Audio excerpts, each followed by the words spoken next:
E aí?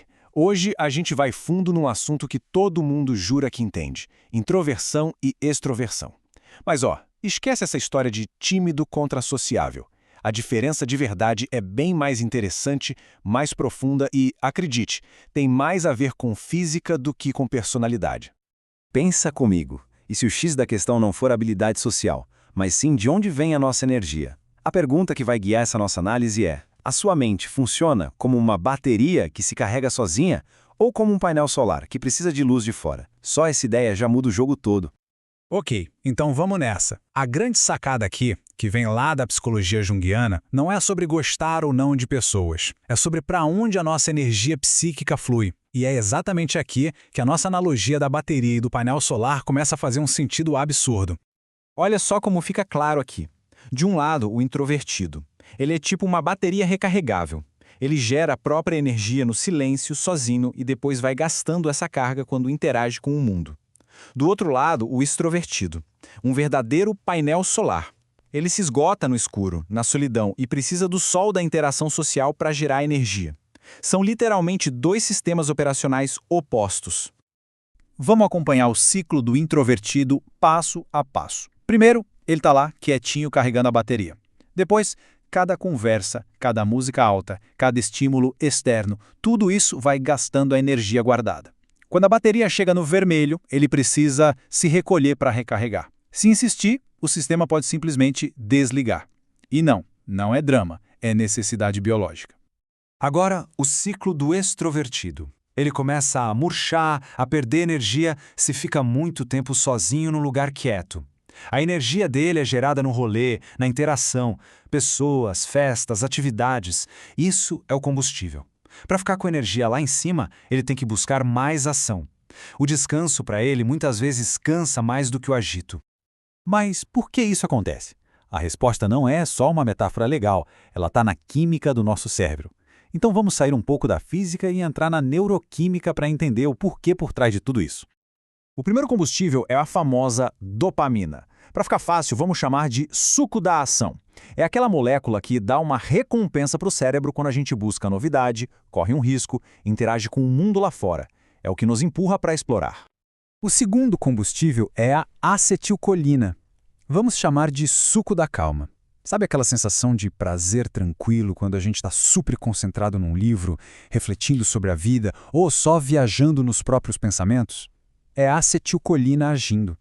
E é aqui que a coisa fica realmente fascinante. O cérebro do extrovertido tem baixa sensibilidade à dopamina, então ele precisa de muito estímulo, muita ação para se sentir bem. O caminho neural dele é tipo uma via expressa, curta e rápida, direto para a ação. Já o introvertido é o oposto. Ele é hipersensível à dopamina, um pouquinho já é demais e sobrecarrega, por isso ele prefere o prazer mais suave da acetilcolina. O caminho neural dele é mais longo, uma estrada panorâmica feita para reflexão.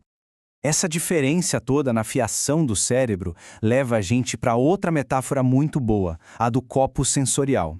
Ela ajuda a gente a visualizar como cada cérebro lida com a quantidade absurda de informação que o mundo joga na gente o tempo todo. Pensa assim, o introvertido tem um copo sensorial minúsculo, tipo um dedal de costura. Algumas poucas gotas de estímulo, como uma conversa mais longa, já enchem o copo. Uma festa lotada faz o dedal transbordar, e aí vem a sobrecarga. Já o extrovertido tem um balde gigante. Ele precisa de uma cachoeira de estímulos só para sentir que o balde está começando a encher. Então, a experiência de estar no mundo é completamente diferente para cada um. Um quarto silencioso, que para o extrovertido parece um vazio tedioso, para um introvertido pode ser um alívio. E uma festa animada, que para o extrovertido é pura energia, para o introvertido pode parecer uma verdadeira inundação, um ataque aos sentidos.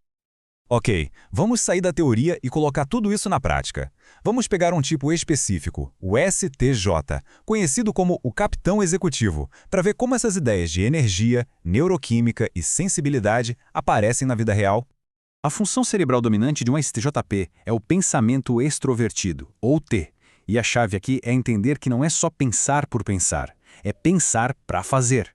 É usar a lógica para organizar o mundo aqui fora, criar um plano de ação e executar tudo do jeito mais eficiente possível. O pensamento dele já nasce como uma ação.